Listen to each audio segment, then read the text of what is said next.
तो दोस्तों सेल यानी कि steel authority of India limited ने अपने क्वार्टर 1 के नंबर को डिस्क्लोज कर दिया है। तो चलिए देखते हैं क्या है क्वार्टर 1 के नंबर्स के अंदर। डाटाबेस के लिए यहाँ पे क्रोस में दिया गया है। तो देखिए पिछले क्वार्टर की बात करते हैं तो पिछले क्वार्टर में कंपनी 29,316 करोड़ का रेवेन्यू जनरेट की थी ऑपरेशन के थ्रू। पिछले साल की बात करते हैं तो पिछले साल 23,997 करोड़ के आसपास, जबकि अभी देखें तो बढ़ के 25,921 करोड़ आपको जाता हुआ देखने को मिला। तो साल दर साल जाते हैं तो साल दर साल कंपनी के रेवेन्यू के अंदर तेजी आपको देखने को मिली। लगभग बोल सकते हैं 9% के आसपास का जंप है कंपनी के रेवेन्यू के अंदर। जबकि क्वार्टरली बेस पे जाते हैं तो क्वार्टरली बेस पे कंपनी का रेवेन्यू आपको गिरता हुआ देखने को मिल रहा है।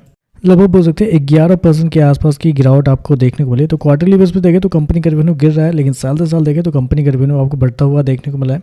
अब मोस्टली कंपनी के जो नंबर है साल दर साल ही जज किए जाते हैं। तो साल दर साल देखें तो कंपनी के रेवेन्यू बढ़ते हुए देखने को मिल रहा है। कंपनी हो गया 25,921 करोड़ का रेवेन्यू इस क्वार्टर में, जबकि मार्केट का अनुमान भी था लगभग 25,800 करोड़ के आसपास। तो आप कह सकते हैं जितना मार्केट का अनुमान था उसके आसपास ही आपको देखने को मिला। टोटली इनलाइन कंपनी के रेवेन्यू देखने को मिल रहा है। खर्चे की बात करते हैं तो देखिए पिछले क्वार्टर में कंपनी 28,020 करोड़ खर्च किए थे, पिछले साल 23,871 करोड़, जबकि अभी देखें तो कंपनी खर्चे 25,190 करोड़ आपको देखने को मिल रहा है। तो खर्चे देखें तो खर्चे भी आपको कंट्रोल में देखने को मिले। जबकि इन्वेंट्री के नाम पे देखें तो कंपनी को पिछले साल 1,619 करोड़ का फायदा हुआ था, इस क्वार्टर में 409 करोड़ का फायदा हुआ है। उसके बावजूद देखें तो कंपनी के खर्चे आपको कंट्रोल में देखने को मिले। एक अच्छी बात निकल कर रही है कि साल दर साल कंपनी का रेवेन्यू बढ़ाया, लेकिन कंपनी का कॉस्ट ऑफ मटेरियल देखते हैं तो कंपनी का कॉस्ट ऑफ मटेरियल साल दर साल कम होता हुआ देखने को। तो ये एक अच्छी बात यहाँ पर निकल कर रही है कि कंपनी के जो बेसिक्स हैं वो अच्छे आपको देखने को मिल रहे हैं। चलिए कंपनी का प्रॉफिट क्या निकलता है वो देखते हैं। तो देखिए पिछले क्वार्टर में कंपनी 1,250 करोड़ के प्रॉफिट में थी, पिछले साल मात्र 81 करोड़ के आसपास का प्रॉफिट, जबकि अभी देखें तो कंपनी का प्रॉफिट 744 करोड़ आपको देखने को मिल रहा है।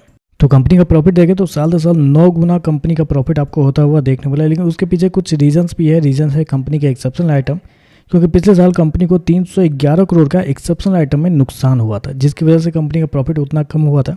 अगर एक्सेप्शनल आइटम हटा के देखते हैं तो पिछले साल कंपनी का प्रॉफिट 409 करोड़ था, जबकि अभी देखें तो 967 करोड़ के आसपास है। तो साल दर साल देखें तो कंपनी का जो प्रॉफिट है डबल से भी ज़्यादा होता हुआ देखने को मिला, लगभग 2.5 गुना होता हुआ देखने को मिल रहा है। जबकि क्वार्टरली बेस पे देखते हैं तो क्वार्टरली बेस पे कंपनी का जो ऑपरेटिंग प्रॉफिट है उसके अंदर लगभग 40% के आसपास की गिरावट है। और नेट प्रॉफिट तो हमने बता दिया आपको कि नेट प्रॉफिट कंपनी का साल दर साल एक बड़ा जंप दिखा रहा है, जबकि क्वार्टरली बेस पर गिरता हुआ देखने को मिला है।